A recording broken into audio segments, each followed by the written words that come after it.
Years ago, I built a pantograph out of wood for doing things like letter carving, and I wanted to see if I could build one of those out of Lego Technic. Smaller, but still functional and able to carve things like chocolate.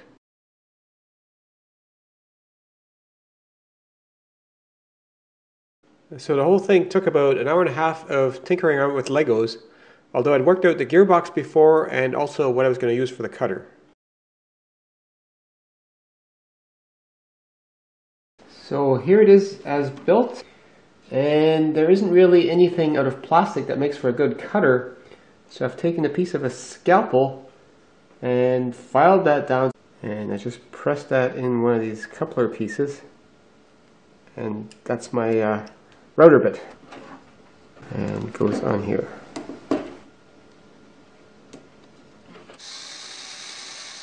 So I got a bit of a step up here to get a decent speed. Suboptimal because that Lego motor's got a lot of gearing down in it, and then I have to gear it back up. First test.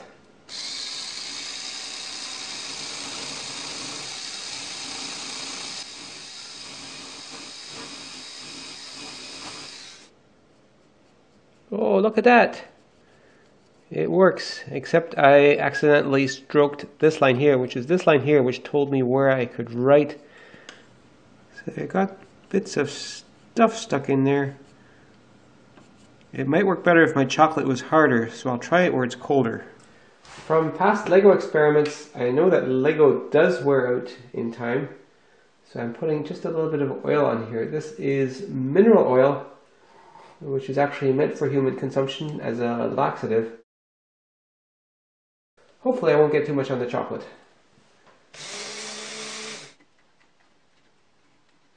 And I realized I need a longer follower shaft, and I just took one of these plastic Lego shafts and put in a pencil sharpener to get a bit of a point on it.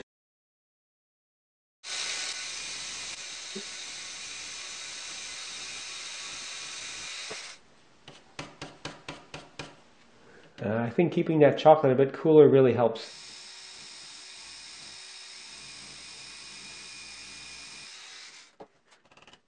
Some of these pieces didn't break where they're supposed to because, well, it's brittle when it's cold. So I decided not to take a chance breaking the rest of the pieces.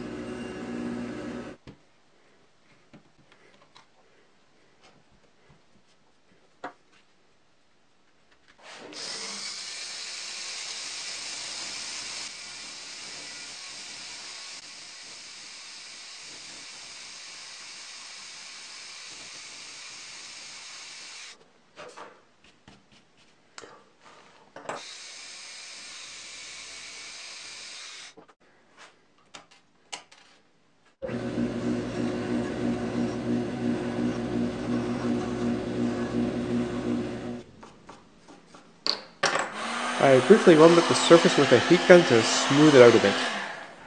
Aww. So pretty. And this is the second one that I made. I'll save this one for the actual date.